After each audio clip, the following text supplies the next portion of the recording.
പ്രിയമുള്ളവരെ, ഒരിക്കൽ കൂടി കേസ്മെൻ്റ് മീഡിയയുടെ ഏറ്റവും പുതിയ വീഡിയോയിലേക്ക് നിങ്ങൾക്ക് സ്വാഗതം. നമ്മളൊക്കെ പല തരത്തിലുള്ള ഓൺലൈൻ ആപ്പുകളിലൂടെ ലോൺ എടുക്കാറുണ്ടല്ലേ. അപ്പോൾ പല ആളുകളും ഓൺലൈൻ ആപ്പിന് എടുത്ത് ആപ്പിലായിപ്പോയി എന്നുള്ള വാർത്തകളൊക്കെ പത്രങ്ങളിൽ വരാറുണ്ട്. അപ്പോൾ ഓൺലൈനുമായി ബന്ധപ്പെടുത്തിയ ഫിനാൻഷ്യൽ ആവശ്യങ്ങൾ വരുമ്പോൾ നമ്മൾ പലപ്പോഴും പെട്ടെന്ന് ഓൺലൈനിലേക്ക് പോവും, പ്ലേ സ്റ്റോറിലേക്ക് പോയിട്ട് കുറേ ആപ്പുകൾ നമ്മൾ നോക്കും. അതിൽ നമുക്ക് ഒരുപക്ഷെ തോന്നും ഇത് ഇന്നെൻ്റെ ആണെന്ന് തോന്നി നമ്മൾ ഒരു ഊഹം വെച്ച് സ്വാഭാവികമായി നമ്മളത് ഇൻസ്റ്റാൾ ചെയ്ത് പൈസയൊക്കെ എടുക്കാറുണ്ട്.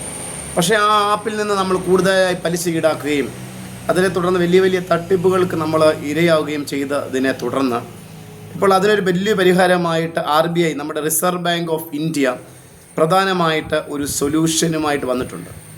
അതായത് ഇനിയും RBI നിങ്ങൾക്ക് പറഞ്ഞു തരും ഏതൊക്കെ ആപ്പുകളാണ് സുരക്ഷിതമായിട്ടുള്ളത്. അതിനായി 1600-ലധികം ആപ്പുകളുടെ വിവരങ്ങൾ RBIയുടെ ഒഫീഷ്യൽ വെബ്സൈറ്റിലായിട്ട് പ്രസിദ്ധീകരിച്ചിട്ടുണ്ട്. അത് നമുക്ക് എങ്ങനെയാണ് നോക്കുന്നതെന്ന് നമുക്ക് നോക്കാം.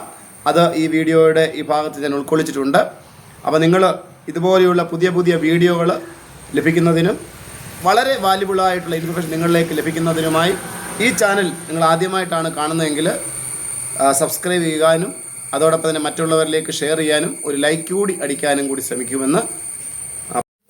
നമ്മൾ ഒഫീഷ്യലായിട്ട് റിസർവ് ബാങ്ക് ഓഫ് ഇന്ത്യയുടെ ഒഫീഷ്യൽ സൈറ്റിലേക്ക് പോവുക, rbi.government.in. അവിടെ നമ്മൾ ചെന്ന് കഴിയുമ്പോൾ ഏറ്റവും താഴെയായിട്ട് നമ്മൾ നോക്കുകയാണെങ്കിൽ അതിൻ്റെ ഏറ്റവും താഴെയായി നിങ്ങൾ നോക്കുക, ആ താഴെയായി സിറ്റിസൺസ് കോർണർ എന്ന ഓപ്ഷൻ കാണും.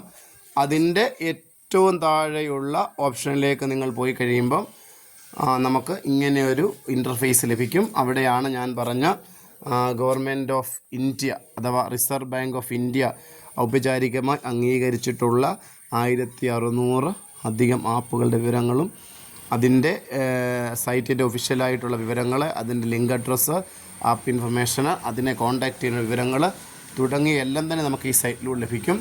അപ്പോൾ അതുകൊണ്ട് തന്നെ ഈ ആപ്പുകളായിരിക്കും റിസർവ് ബാങ്ക് ഓഫ് ഇന്ത്യയുടെ അനുമതിയോടുകൂടി പ്രവർത്തിക്കുന്നത്. അപ്പോൾ ഈ ഇത്തരത്തിലുള്ള ആപ്പുകളിൽ നിന്ന് മാത്രം ലോൺ എടുക്കും, അത് സുതാര്യമായിരിക്കുമെന്നുകൂടി ഓർമ്മിപ്പിക്കുന്നു.